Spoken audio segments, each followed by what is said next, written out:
To conversation. It's a pleasure to welcome to the program Shlomo Sand. He's a professor at the University of Tel Aviv, and he's written an amazingly interesting and provocative book called The Invention of the Jewish People. And he's here. We're not able to do it in the studio. We're here in our studio here. We're able to fit it in. He's leaving today. Glad we can fit it in. He's been in New York letting people talk about that book, which is really important. And Shlomo, welcome very, very, very much to Conversations. Thank you. It's my pleasure. I wonder if you could the book is just now, as I understand, and I'm going to want you to share your background if you would, but the book had been originally published in Hebrew and then was also published in French, and it got very interesting reviews. We'd want to talk about that, the implications of it. But it's only just now recently been published in English, just within weeks of when you and I talk now. 1 week only. So congratulations on the English edition. Thank you. And that having that taking that into account, it's going to be just now coming into the consciousness of the English-speaking world in a major way. But establishing that, could you share your own background, please? Born and raised a little. And then we're going to want to talk about the book and the thesis that you put forth in the book. But if you could just personally base it, born and raised, that sort of thing. Okay, I was born in Austria, Linz, to parents that were refugees from Poland after the Second World War. Just after the war, if I'm not mistaken. Yes, a few months, 1 year after the war. Yeah, 1 year. Difficult situation to be born into, We passed the border to Germany. We lived 2 years in a refugee camp. In 1948, they decided, my parents, to emigrate to Israel because they didn't have any other visa to go in. Right, okay, You know, my uncle had a visa to Canada. I see. We tried to have a visa to North America, but nobody gave this, and then they decided to go to Israel, and I was raised in Israel. I was raised in Israel, and city near Tel Aviv, Jaffa, in a very popular quarter, and I studied till 16 in a high school, and then they threw me away. I went to the they expelled me from. So for political or no, not at all. It's I was a lazy. Lazy. I see. Very bad. Very good. There's a lot to be said for lazy at certain stages of life. Yeah. I think that I thought about other things. Yes. Yeah. Maybe more interesting than study chemic and physics model. Yeah. Anyway, I went in 18 to the army. I served 2 years and a half in the army. Later, I started to work in a lot of, strange works. And I was a political activist sometimes, 2 years, very active. Your parents had been political, and the family setting was political. Background, yeah. I participated in the War of '67 in Jerusalem. It was the battles, the worst battles that I participated in my life. Yes. Coming out from the army, I decided to fight against the occupation. I was a member of a leftist group for 2 years. After it, I was fed up with the kind of activism. Is it Matzpen? Matzpen. Yeah. And I decided to finish my diploma of the high school, very late. All right. Before I finished the diploma, I became a student. Yeah, you became seriously interested in academic. Yeah, and immediately I got very, very good marks, and they gave me scholarships. Okay. I studied in Tel Aviv. After I was sent more or less to Paris, and I finished my dissertation in Paris about George Sorel. Yeah, Sorel. Yeah, that's interesting. Yeah. French thinker. And you lived in Paris for some 10 years, or 10 have? years, yeah. 10 years. So you got a very solid basis in France, huh? In France, no, I didn't know. I never studied really French, but I started in some day to speak. I was obliged, even to lecture. Yeah. I finished it very good. It was published, received a prize. Good. And they offered me even to work in Paris, and a very important thing. But I prefer to go back to Israel. Because of the son, because of my parents, not because of Zionism. Sure, okay, yeah. But it was my land, my country. And they offered me a job in Tel Aviv University. From 1985, I am professor in Tel Aviv University. Right, and history. In history. Yeah, and they have it broken down into a certain part of history. And also you sit in talks that this idea that is the core of the book we want to talk about was formulating, but you didn't want to write it until you had gotten what would be a solid professorship, and solid because it was controversial and you knew what it was going to be. What we call in the academic world full professor. That's the last stage that you can arrive with. I know. Before to be a retired professor. Yes, right. Yeah, but I'm not yet a retired professor. But I got all the all the honor and all this. I decided to write what I want to write. Right.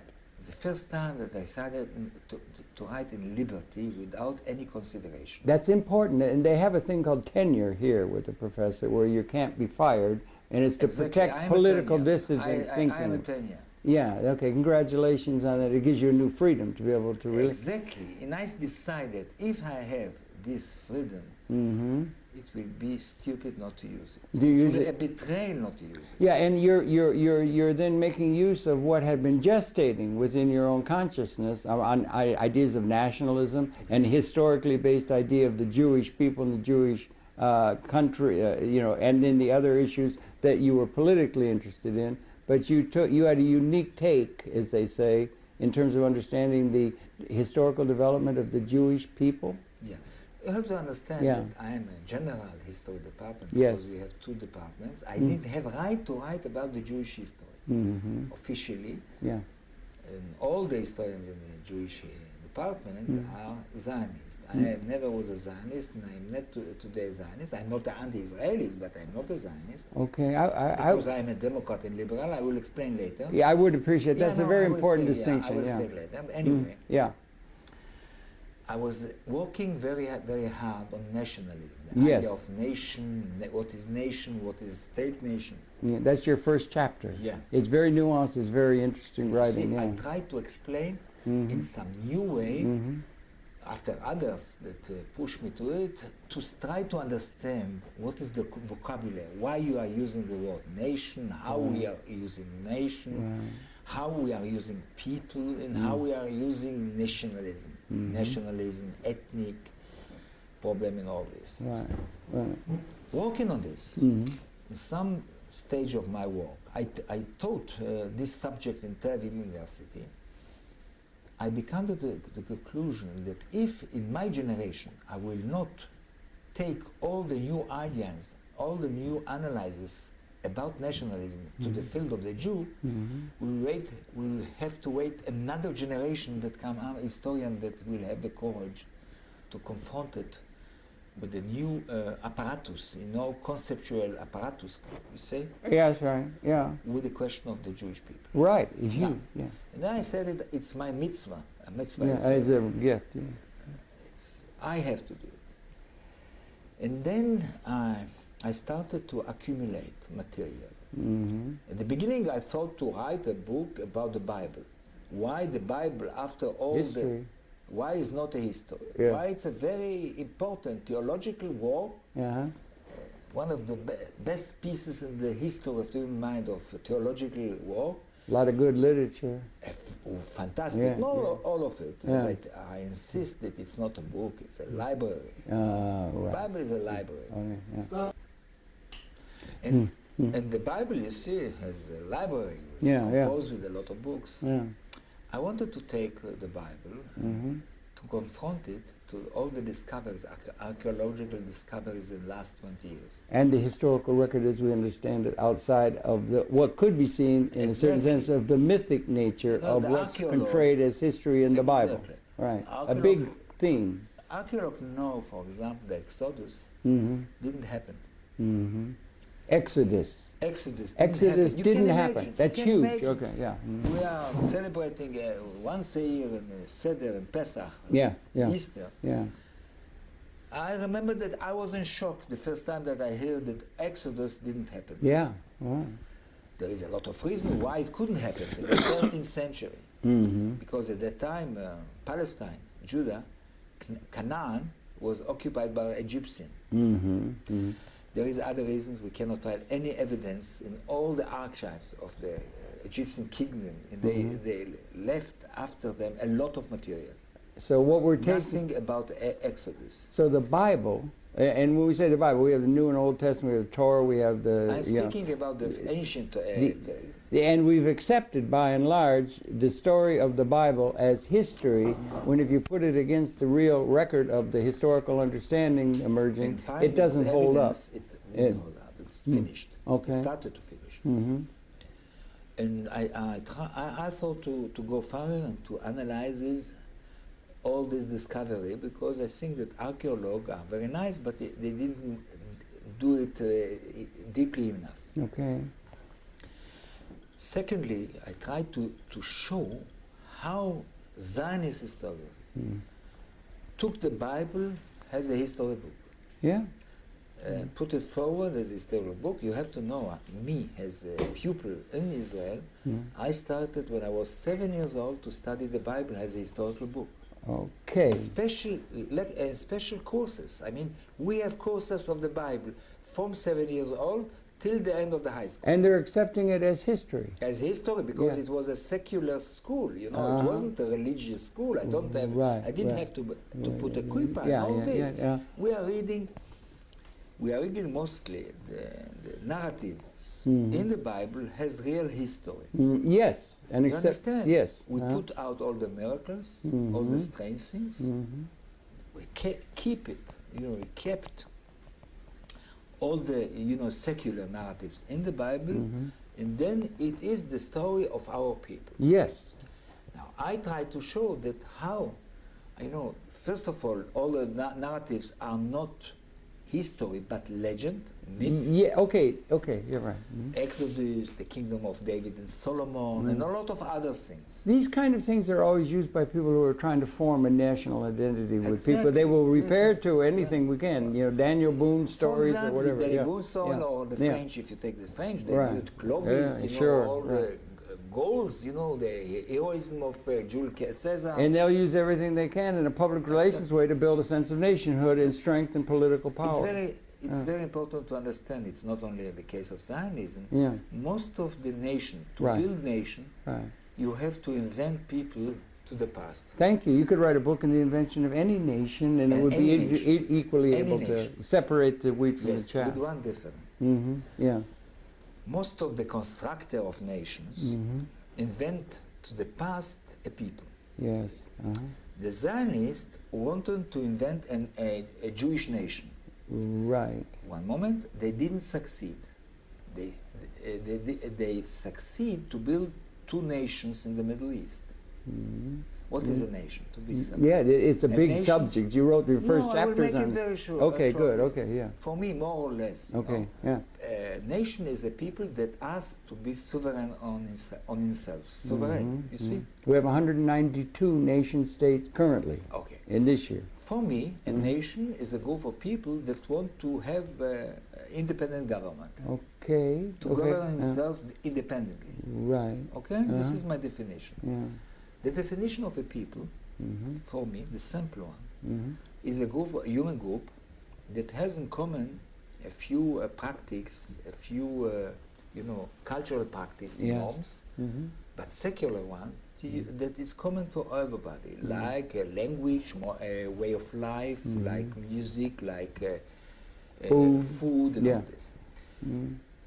Now, I have a problem. I said before that Zionism in the 19th century that started to build a nation by text, they didn't succeed to build a Jewish nation, but they succeed to construct it to the past a Jewish people. As others have tried to do, drawing upon history. The same thing the French and Italian did the same thing, but with one difference. Yes. If the Italian nationalists, intellectual of nation, succeeded to build from all the dialects and all the groups in Italy an Italian nation. By the way, people say that only with the appearance of the TV. Yes. There is a very famous leader of Italian in the 19th century that is the day that Italy was declared as a state, he said, now we have a state and we have to start to create Italians. Oh, that's interesting, isn't it? Yeah. Yeah. A very clever. Yeah, we call it the nation state, yeah. But he said we have to create Italians. Yeah. Now, the same elites, intellectuals, started to construct to the past Jewish people in the modern sense of the word people. Now, would that be Herzl or something, or people who are forming the Zionist idea? Before even historians. Okay, historians yeah, started right. to work. Herzl is a political part of this process. Right. What is important? Yes, they copy the others. Yes. You know, they were not original with it. Right. Now. Hush. Come on, get down. And why I say that they didn't exactly succeed? Because they succeed to create an Israeli nation and not a Jewish nation. Okay. Because most of the Jews didn't want to emigrate to Palestine. Nor did many of the. Well, you also had they wanted to emigrate to here, to the United States. They all were coming here. A lot of them did. You have to understand, a quite minority accept the Zionist idea to emigrate and to build a Jewish state in Palestine. Absolutely, and I think there was a lot of objection from Orthodox quarters is that for the state to be real, if they're going to go to the ancient thought and then return to the roots where they were all exiled in 70 and so forth, they would have to wait for the Moshiach. And that was serious opposition to the idea when it was first announced. Zionism was anti-Jew. Yeah. You have to understand that the Jewishness, the definition of Jewishness, is not to take destiny in your hand. You have to wait good, that gave something, take once, and give it back when the Messiah will come. Yeah. Orthodox didn't like. Most of the Jews didn't accept that. Right, it was a radical fringe. They immigrated to, from the 80s when the Zionism started to. Most of the Jews from Russia, Poland, Ukraine arrived here. Only after 1924. When you close the doors for immigrants from East Europe, they become more and more guys that went to Palestine. You understand? Okay. 24. It was 24. The United States closed all the doors. I don't know. I didn't know. I'm not sure. Yeah. Okay. Good. Yeah. And then we have a little bit of immigration because it continued to the Latin American and all this. Now, the idea to build, they succeeded to build a little nation with a culture, with a language and all this, that's called Israeli nation. But they don't want to recognize Zionism in Israel and here, don't want to recognize the fact that they succeeded to create a nation with the language, with the culture, with the cinema, with the theater. They insist that the Jewish and the Jew in the world is a nation. Yeah, right. Are a nation. Yeah. Now you have to understand they succeeded in diaspora. In the diaspora, they call it nation, they call it people. Right. But if you use the word American people, you cannot say Jewish people. You cannot take a cat in a dog, as I tell, and say that the dog is also a cat. We just had a cat set up on the table, Yeah, you cannot take not a a cat, dog. and he's not a dog. Right. He's a nice creature, but not a dog. Exactly, The Jewish people is not a dog. Right. You understand? Like the American people, like the French people. I don't contest the Jewish identity. I even not contest, it's very important to understand, Jewish solidarity. Okay. To contest Jewish solidarity after Hitler is to be stupid. Yeah, right. Okay. But I insist that a Jewish people doesn't exist, because when you speak about a people, you think necessarily about the land of the people. Okay. In my position is, okay, Israel exists. Israeli culture exists. Israeli society exists. We cannot change the past. This is the thing that I recognize, and I ask the Arab world to recognize the existence of Israel. As an Israeli state, not as a Jewish state. Why not as a Jewish state? That's a very important question in terms of the world.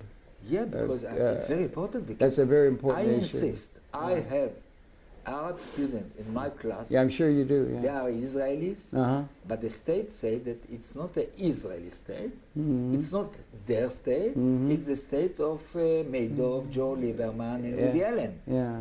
If they don't want to live there, Jewish in America don't want to live. You have another Lieberman. politically emerging in Israel, but that's another one. But Joe is ours. Also immigrant. Yeah, right. They came from Moldavia. Yeah. This is his name, but don't mix him with I don't Joe want to. Lieberman. That gets into current politics. I think that Joe Lieberman will not like to. maybe. Yeah. I don't know. I don't know if he want to be compared with Madnoff, but anyway, I understand. Yeah. Joe Lieberman want to be a very important person here, Vice President of the United States, if you remember. Yeah. In a Lieberman arrived to be the Minister of Secretary of the State in Israel. Yeah, right. Going back to the well, question. yeah, but it's the idea of the people, and then, yeah, that's right. And going back to the question. And their return, they're using the idea of the return after 70, the expulsion of the Jews exactly, from I Israel, want to say, from Judea. I don't think the Jewish returned to Palestine. Okay, this is important. I will explain why. Okay. Jewish invade Palestine from the end of the 19th century. It was a kind of colonization. Now, the justification of this colonization was clear. We were there 2,000 years, then we come back now. Yeah, we come back to where we were, and we are returning. We are returning as a people, yeah. You see, when I was young, I remember believing all the history, all the narrative, but asking, because I want to show the people that show us now something important. When I believed that the Jewish people was expelled from Palestine in all this story 2,000 years ago. 2,000, yeah. Then and you did when you were young. Everybody was raised, and all the world is, right. 10 years ago, I was writing. It's accepted. It's accepted as the narrative. Yeah. But even when I thought that the Jewish people was expelled 2,000 years ago, I asked myself, why? Because 2,000 years ago, it has rights today. Why 1,000 years don't give you rights? Why 2,000 give you and 1,000 is not giving you? How many years does it take before you get your rights? If you want to arrange the world like 2,000 years ago, it will become a madhouse. Okay? Right.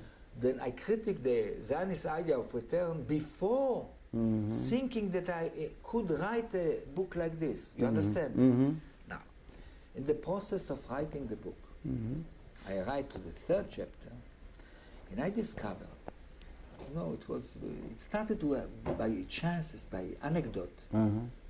I remember reading a very short article that put on question the existence of the exile.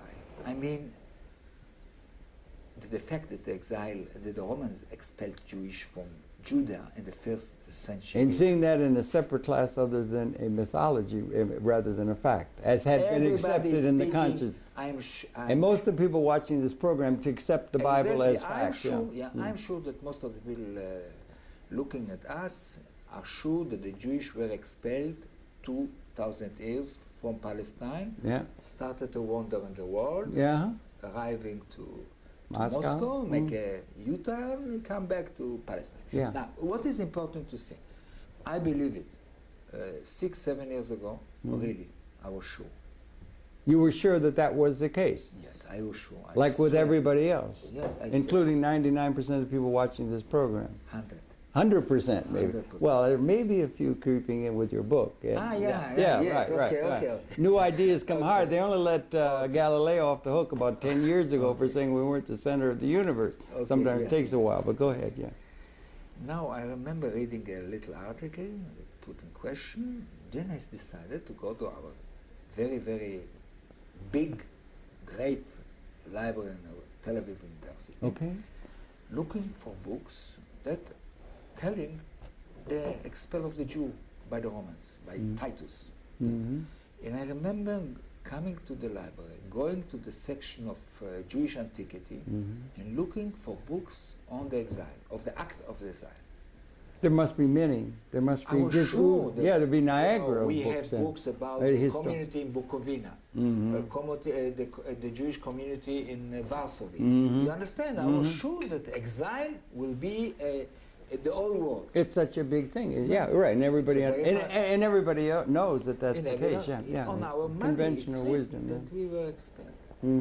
By What'd you find? On our money, Israeli money, it's written that we were expelled. Oh, it's on the money. On the money, 50 shekel. No, 50 shekel.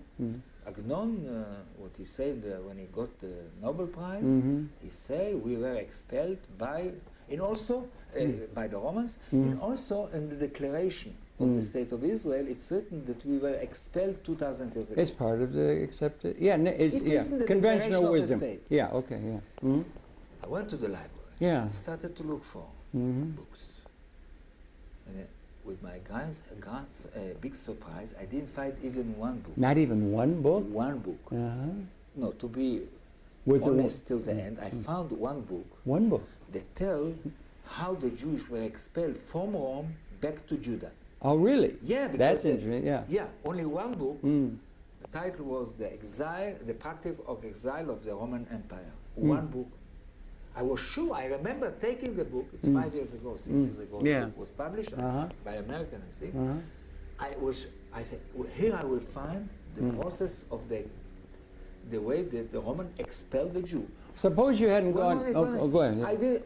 They were expelled from Rome back to Palestine. Yeah, and this is including archaeology, this is including all the science, that sort of thing. If you'd gone to a place where it was a yeshiva or a place where they're studying the religions, or there'd be many interpretations or understanding of the fact that you were exiled from Egypt, and the whole story of the Bible is correct. But you're not talking about, you're talking about historical, secular research of the reality as best we can. Show me where it was written, all this. Okay. Anyway, there is not books how the Roman expelled the Jew from Palestine. Now, what does that tell us? There are no books explaining that. And what did it mean to you? It didn't happen.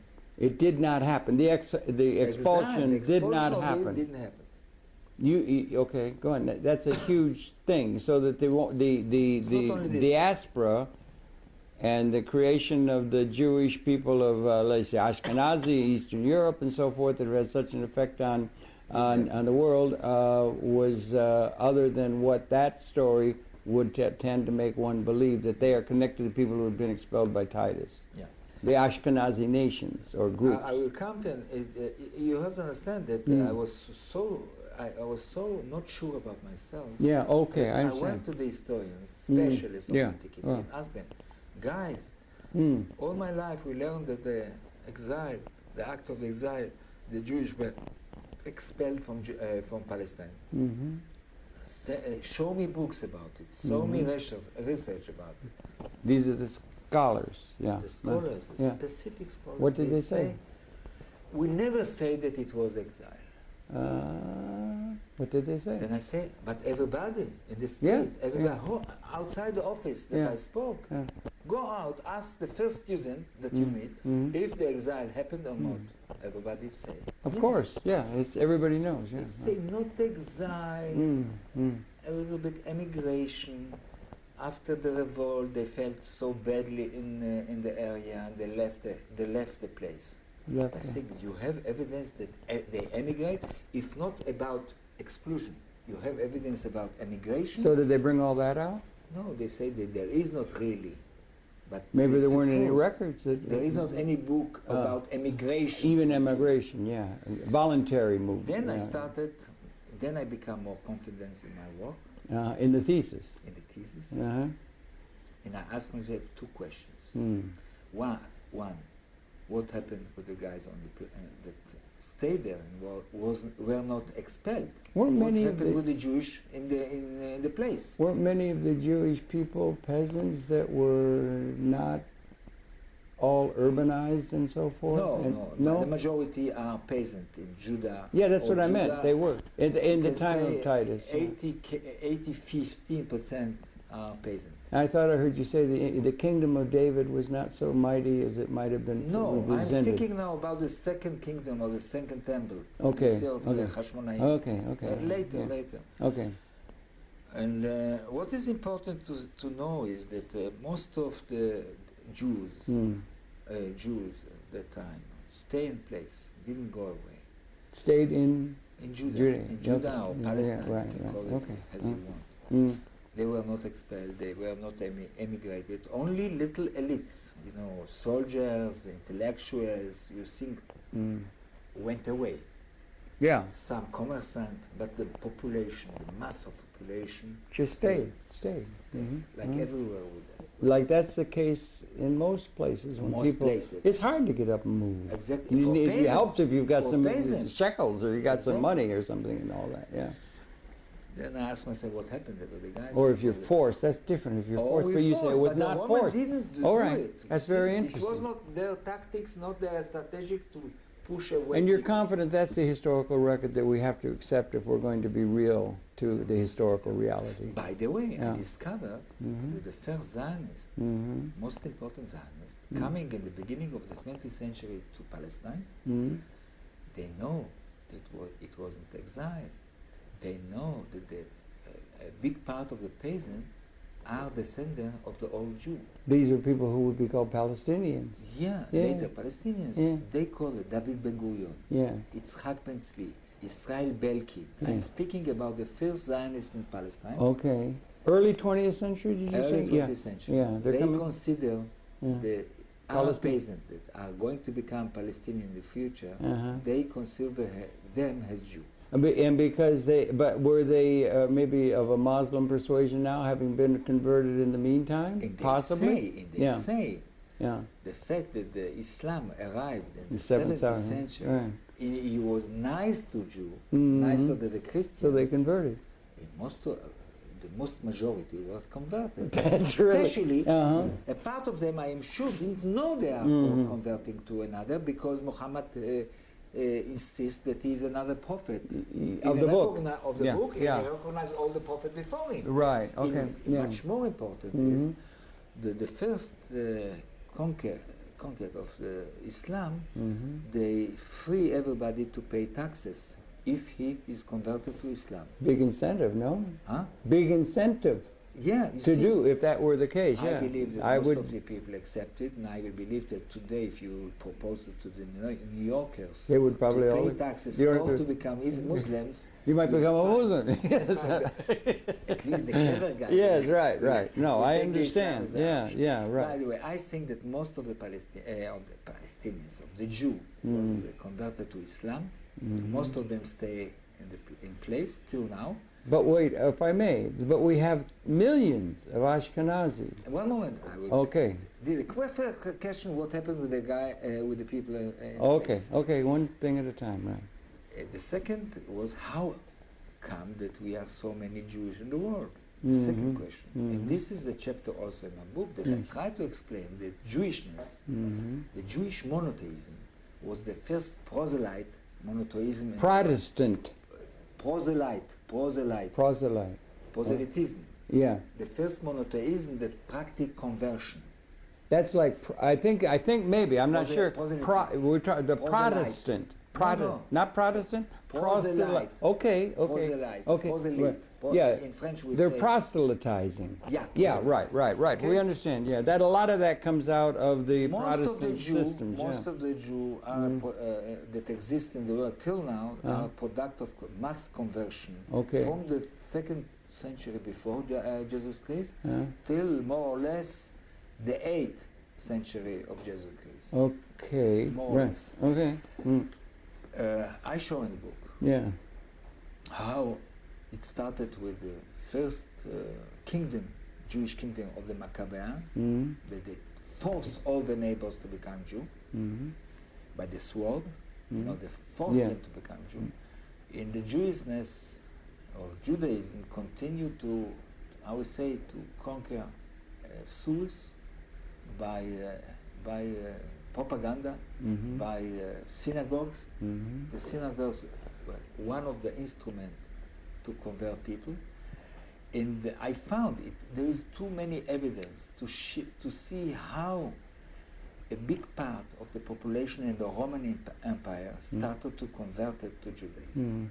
There is good reasons why. Yeah, okay. With the new moral basic empire that was the composed morality, the morality that this Roman Empire started to decompose. Yeah, right. It did, particularly. Yeah, right. And Jewish succeeded to arrive to a lot of people, and not only people, not only families, that after it convert also their slaves. It was systematically. Right.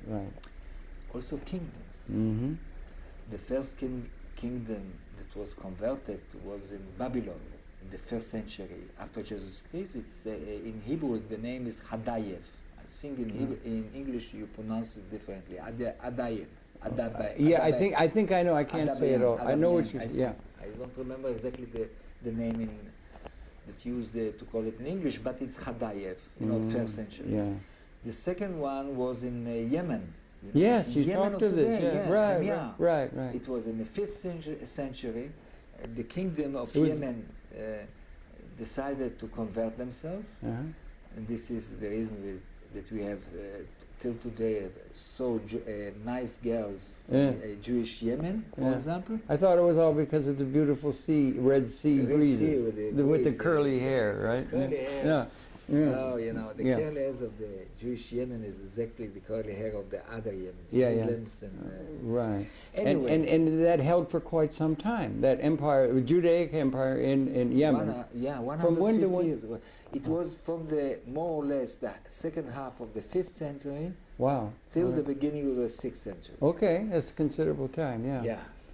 And then weren't there among the Berber in North Africa? No, the third mass conversion started in North Africa. It started very early, I think, in the Roman time when the Phoenician, Carthaginian,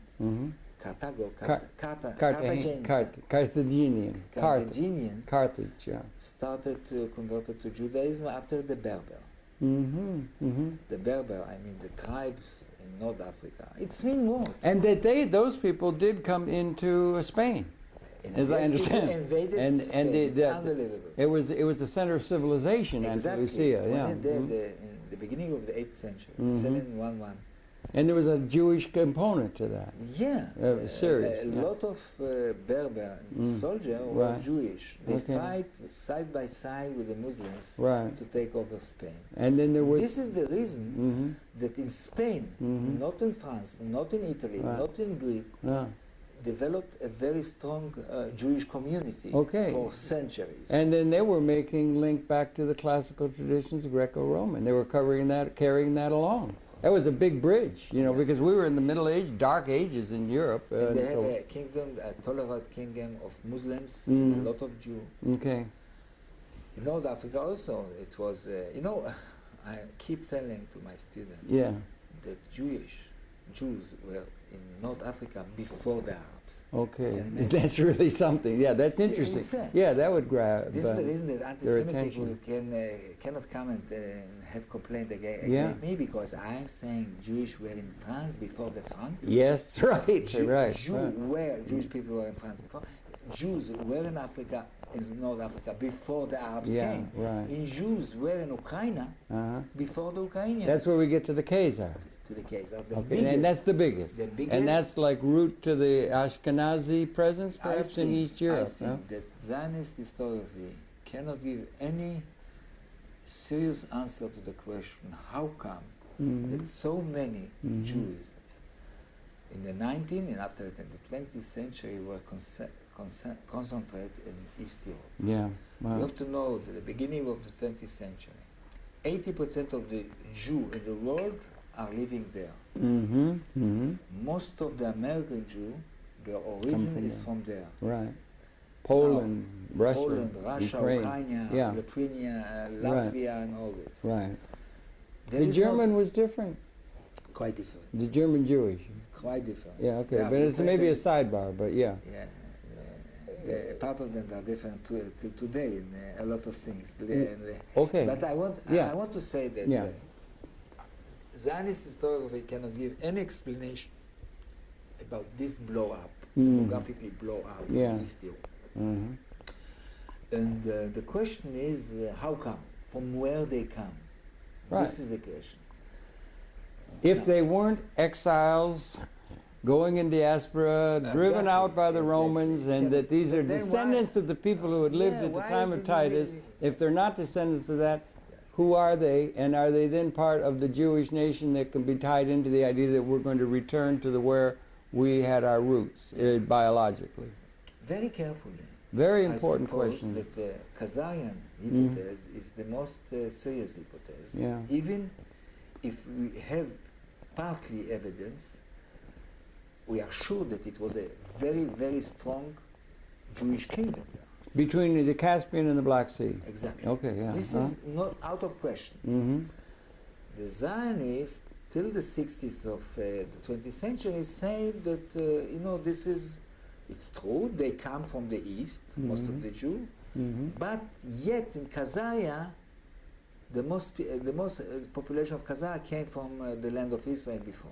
You understand? Yeah. This is they emigrate from land of Israel, Judah, to Khazaria, and then converted. They make a No, U-turn. No, not converted. No, converted. You're right, because they are the original. Belong to the ethnic. Yeah, they're returning to the home in Judea from Roman times, of their people. Yeah, that's the thesis that you bring into question, and yet it's a thesis that's accepted out of biblical study and so forth by the design as one that is just as a given, and it's like Galileo saying we are not the center of the universe. Yeah, there is a qualitative paradigm shift necessary from your research, and that's why your book is so interesting in presenting a new take on things that is going to have to come to be accepted by rational minds. Right.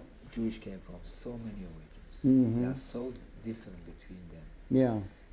With the rich cultures. And I think that the fact that the Jews are not an ethnic, and not ethnic, and not a people, doesn't change the fact that they play a very, very important role in the 20th century. I think. Oh yeah, major. I think that Hitler was wrong, thinking that this is a people race. You understand? They came from Palestinians. When he thought of the Jew as a Semitic race. Yeah. Some of those were Tudor. Some of those had Tudor roots. Yeah. Tudor. Yeah. That he was wrong. Yeah. Completely wrong. Right. Jews came from everywhere. Yeah. From the barbarian till the Turk Khazars, Slav Khazars. Well, where did the bulk? Now, if we don't go German, it'd be worth going to the German and the Scandinavian, Tudor, all that kind of stuff and everything. But then with the Khazar, the bulk of it, Minsk and Ukraine. What was the biological background of the peoples that form what we today call the Ashkenazi Jewish presence in the world? What is their background? Ethnic background. Or like Asimov. You know the writer Isaac Asimov. I did a program with him. He was wonderful, beautiful man, a real saint. Before he died, he said, supposedly I came from Khazars. Yeah. But I don't care. Yeah. I too. It's not important for me. Right. What is my ethnic origins? Okay. But it's important to think about Zionism that insists that we are a kind of people race. Yeah. To justify the return to Palestine. Right, for the Zionists. In a lot of Jews in America. Raison d'etre. Yeah. It's like the raison d'etre for the nation. Exactly.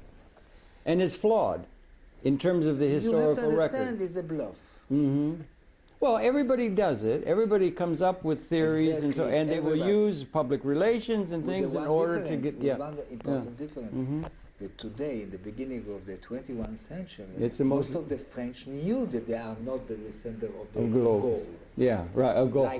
Most of the Americans know that they are not direct descendant of the Anglo-Saxon. Yeah, okay? right. But the Jewish continue to believe, and it's important the direct descendant of the Hebrew. Yeah, and it's politically expedient for them to think that in order for the raison d'etre of the state, and the most crucial question, perhaps confronting mankind, the Middle East situation between the West Bank and Gaza. What is the catastrophe? This state defines themselves as an ethnic state. It belongs only the people that were born to Jewish mothers. Yeah, right. Okay. You can imagine. Right. Quarter of the population. 20% Arabs, 5%. The people that is not the minister didn't define themselves as Jews. Particularly heavily in Galilee, you say. In the Galilee. Most of the Arabs are in the Galilee. Yeah. One thing is important. You cannot have a state that consider itself the state of only 3/4 of the population, and also... well, you could do it, but not call it a democracy.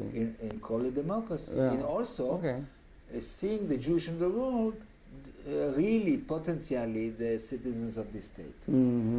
I think that the future of Israel... Make Aliyah, or what do you call it? Aliyah. Yeah. Waiting to Aliyah. Yeah. Basically, I think... One group, ethnic group. of the blood or something. Yeah. Not pure blood, but of...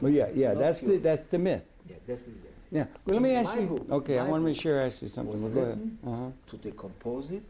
Deconstruct. Deconstruct this myth. Because I think it's the truth. Secondly, to help the Israeli political culture to become more democratic, more republican if you want, more open, more liberal, in the end a state of its citizens, a state of these citizens and not of the Jewish of the world. It's a huge... But go ahead. Yeah. You have to know, I'm a very moderate person. It's not a joke. Even if the theses are radical, I continuously think that the Israeli state that has to become the state of its citizens and not the state of the Jewish in the world. Okay, it's a big difference. The Jew of the world. Yeah, otherwise... I think that it can stay the state of refuge. Because of refuge. Of refuge. Yeah, right. For Jews that are persecuted because of their origin or their belief. Right. Refuge, yes, but a state, first of all, a democratic state of the people that are living there. Okay, and we'll get to that in a second, but I want to come back. What about, you're talking science, so you're talking the history, you're bringing up this thing. Galileo did a lot of work in terms of the orbit pathways of Jupiter to prove something that did not want to be accepted, because when you mess with a means by which a person or a people get their identity, it's real serious. And he came to say, we are not the center of the universe. Hieronymus Bosch paintings, it was just trauma on them. It was really hard. I just mentioned earlier the Catholic Church only let him off the hook about 12 years ago for claiming that we're not the center of the universe, that the sun is. Big change, paradigm shift. You're suggesting the same. So in science, and you're dealing with the issue from historical record rather than the accepted mythology, and we understand everybody uses that for PR, that sort of thing coming out of history. It's always kind of vague. What about on the we now have DNA, we now have genetic ways of testing these kind of things coming from the world of science. We have the genome. We can do that. Your claim that the people of Ashkenazi background, have there been records, and forgive me, I just don't know, that would trace your premise in terms of where they might have come from or not be part of the Judaic, been able to be tested genetically with a scientific reading of genomes and that kind of thing? I will answer in two Please. levels. Yeah, we've only got about 10 minutes left. Okay. First level. I want to defy all these biologues and say that... All these what? All these genetics guys that are looking for a Jewish DNA. You're not denying the science of genetics or the relevancy of the science that it's making available to us. Okay, okay, good, okay. Right. The way of working. I want to make it clear to everybody. It isn't the case that biologue took a mass of DNA from thousands of people. The who? Dialogue? The case of discovering a Jewish DNA is not a case that somebody took 100 examples of DNA from people and then find in this 100 who is Jew or who is not Jew. Okay, it's not, okay. Never. Okay. Nobody, and I can, I make all my future on the bet. That's a big roll of the dice. I put a bet on this that they will not find who is a Jew. Okay, yeah. Now, to give you two things, two little examples, because I put articles, it was written now articles about the stupidity of this discovery. Of the theme of yours, or no, of the genetic? Of theme that they are looking for a Jewish DNA. Well, not Jewish DNA. I mean, I'm not. No, okay. They are looking. I will define it differently. Okay. A common signs in the DNA of the Jew. Well, they can take and get DNA samples of people from Africa, for instance, and can trace with some degree of validity on science where those people had come from, African slaves, where they came from, and they seem to have. Sure. Do you accept DNA research is something relevant to what your research could inform your research? It depends how okay, if it's done right, right? It's done right. Okay.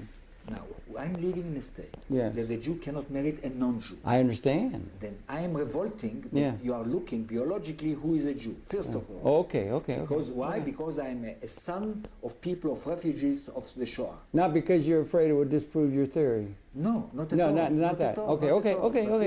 No. Because you're a scientifically inclined person. I will Rational. tell you why it's revolted me so much. Yeah, okay. Okay.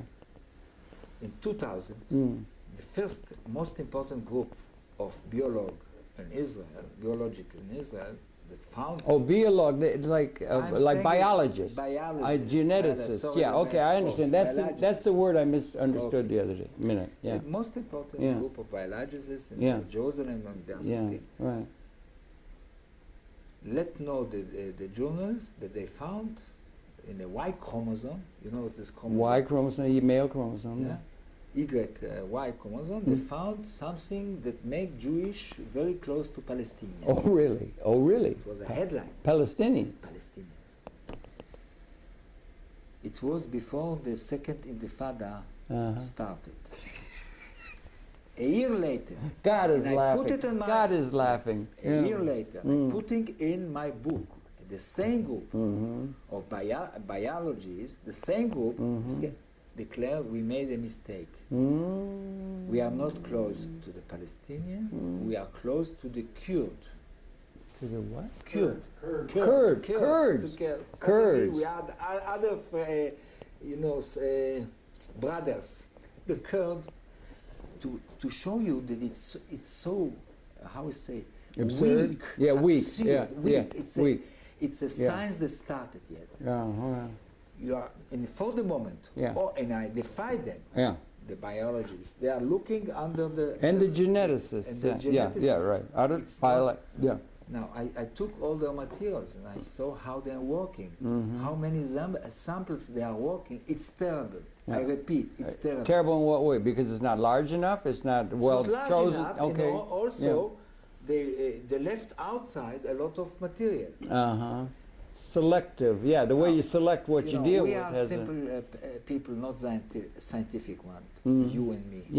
We have some confidence in the hard science. The scientific process and rational thinking. It came out of the Enlightenment and that kind of thing. We have respect for them. Yes, right. This is a quantitative science.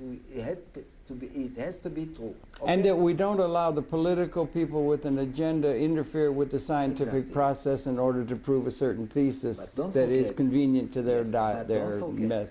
At the end of the 19th century, very, very important scientific people measured heads, phrenology, and all other things to classify people. By race. Classify Jewish in the beginning of 21st century with a science that started it hadn't even It's dangerous. It's dangerous, stupid, and I defy all the biologists. They are working this field.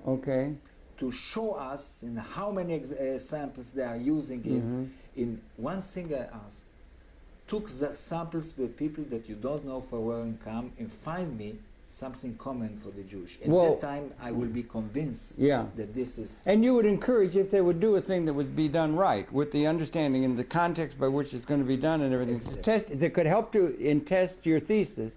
And if it came up that your thesis is disproven by this, but you accept the science, you would accept that. It's good. We live in science, hard science. And you do. Important. And I you do. But it's got to be done right. Rational. Yes, right. I am a son of the Lumiere. So, yes, I understand. But to repeat that if the DNA came out and disproved this major thesis or part of the thesis you're presenting and it disproved it, then you would say, well, okay, it's done. But if it's going to be done, it's got to be done right. It can't be in the service of some mythology that wants to be advanced for some political reason. In other conditions, like political, cultural conditions, other identity, politics, different. You can imagine. To defy you, Americans, that suddenly the mayor of New York decided to, for every marriage in New York, he apply a DNA research to know who is married who. Right. Okay. Yeah. Right. Okay. I want right. you right. to understand. Right. Now, it's scientifically Mm-hmm. okay, no problem. Mm-hmm. You will not accept a law like this. No, you no. will not accept a climate like this. No. To live with the DNA coming in to decide who is who. Well, No. okay, but we don't No, want to one- throw one- out the baby with the bathwater. One moment, right? This is not to throwing out. You know, science has to serve us, Yes. not to destroy us. Right. Okay? Mm-hmm. There is, by the way, things that we have to throw away. There is things. Yeah. I think kind of nuclear, the human being has to finish its science, the nuclear. It's produced by science. Yes. But we have to arrive, I hope, in this century, new century, that the nuclear will be finished. Absolutely. Nuclear. The weapons system. The weapons they nuclear. become species lethal. I think they can wipe out the entire species. Exactly. This is the reason that, with all the respect to science, Yeah, that's right. science has to serve us. Yes, right. We don't have to serve science. And we may need a revolution Now, of thinking. science of DNA Mm-hmm. that serves us to hold on, stop illness, sickness. Yeah. I am for it. Uh-huh. Science that forbid people with a lot of problems to marry other people. You know, there is T-Zax. Yeah, I don't know if T-Zax, yeah. For T-Zax, it's okay. Yeah, yeah. By the way, it's very important now. If we spoke about biology, it's amazed me. You know, before the DNA in Israel, they tried to find out who is a Jew with a lot of ways of research. The first one was in the 50s. They look for, how we call it? I don't know. Digit? Fingerprint. Yeah. They wanted to know if there is a fingerprint, Jewish fingerprint. In the 50s, they looked for fingerprint. Yeah. As well as the head and the nose and things. It's unbelievable. Yeah. Now, and this was science, to look for fingerprint. 2 minutes. 1 minute. Very important. T-Zax. You heard about this? Yeah, of course, it's only it occurs in Polish Jewish population. Yeah. Jewish. Yeah. Iraqian, Yemeni Jewish don't have it. They Right. have other. Right. Then how you are looking for a Jewish DNA or something common when for the illness, the Jewish of Iraq has the full, we call it, what is the name in English? I don't know. Anyway, they don't have anyone. Okay, but apart from all of that, then we only got a minute left. Thank you, first of all. Thank you very much for all your work, and for the book. And it's called, again, The Inventing of the Jewish People, or The Invention of a Major book. Recommend one and all to do it. We've been get to it. It's Shlomo Sand, a major scholar, major thesis you're putting forth. Good luck with the book. I hope everything goes very, very well, and I look forward to being in touch with you to follow up on this altogether brief discussion. It's a major thesis, one that's going to be discussed a great deal in the time ahead as it comes out in English. Congratulations on that. Make sure you get in touch with us when you're back in New York City. Thank you. Your pleasure. To go. So maybe you can make a last statement, about 30 seconds. First of all, thank you. My pleasure. Now, I don't know if the book will be important, not important. It will People are be. not changing world, but when the world start to change, is looking for new books. I hope that my book will serve a change in our world. I think that in the positive change is needed at this particular time. Thanks again, Shlomo Sand, very, very much. Okay, and thank you for